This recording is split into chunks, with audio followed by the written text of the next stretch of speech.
नमस्कार, मी चित्रकार ज्ञानेश्वर सोमुलवार, राहायला सिंहगड रोड एरियामध्ये आहे.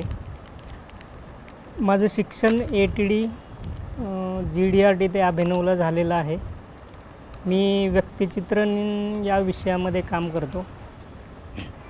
तसं मी सगळ्याच माध्यमामध्ये काम करतो, पण ऑइल ॲक्रेलिक माझं आवडतं माध्यम आहे. जे ती चित्रे लागलेली आहेत, VVOC ऑल इंडिया कॉम्पिटिशन हे 38वं वर्ष आहे. दरवर्षी हे कॉम्पिटिशन भरत असतं आणि आम्ही कॉलेजला असतानाही याचा खूप लाभ घ्यायचो. आणि इथं चित्र वेगवेगळ्या चित्रकारांची, स्टुडंट कॅटेगरी असेल, आर्टिस्ट कॅटेगरी असेल, सगळ्यांची चित्र आम्हाला पाहायला मिळायची. त्यामुळे एक कंटेम्पररी आर्ट, रिॲलिस्टिक आर्ट याच्यामुळं आम्हाला थोडंसं पाहायला मिळालं आणि पुढं अजून काय करता येईल.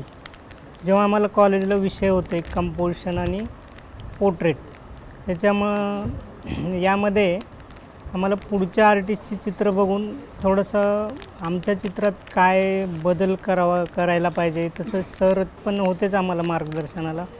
पण पाहणं आणि शिकणं आणि करणं या 3 गोष्टींची सांगड असल्यामुळे पाहणे, आत्मसात करणे आणि स्वतः करणे, ठीक आहे. तर या 3 गोष्टींची सांगड आहे. आपल्याला पाहायला पण लागतं. या VVOC ऑल इंडिया पेंटिंग कॉम्पिटिशनमधून विद्यार्थ्यांना खूप लाभ होण्यासारखा आहे. इथे जवळपास 100च्या जवळपास कलाकृती लागलेल्या आहेत आणि ते वेगवेगळ्या विषयाचे आहेत, है ना. तर प्रत्येक विषयाचं तुम्हाला इथं नॉलेज घेता येईल. इथं रोज डेमोसुद्धा असतात, तुम्हाला डेमो पण पाहायला मिळतात. आणि खूप छान प्रदर्शन भरलेलं आहे. लाईटिंगची व्यवस्था आहे, परत पेंटिंग लावण्याचं अरेंजमेंट आहे, है ना. सुंदर प्रकारे केलेलं आहे. इथं कुठली गॅलरी नाही आहे, तरी पण ओपन स्पेसमध्ये थोडा असं टेंटसारखं आपलं करून त्यांनी खूप दरवर्षी खूप मेहनतीने हे उभारून इथं पेंटिंगचं एक सुंदर असं वातावरण तयार करतात.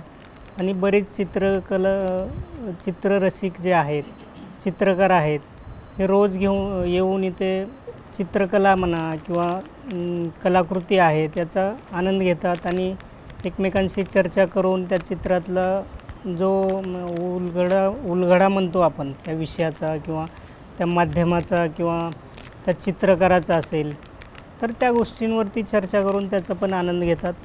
मला पण आज माझा डेमो होता, त्या माध्यमातून मला पण इथं येता आलं आणि माझं स्वतः पण एक चित्र मी दिलेलं होतं, ते पण इथे सिलेक्शन करून इथं लागलेलं आहे.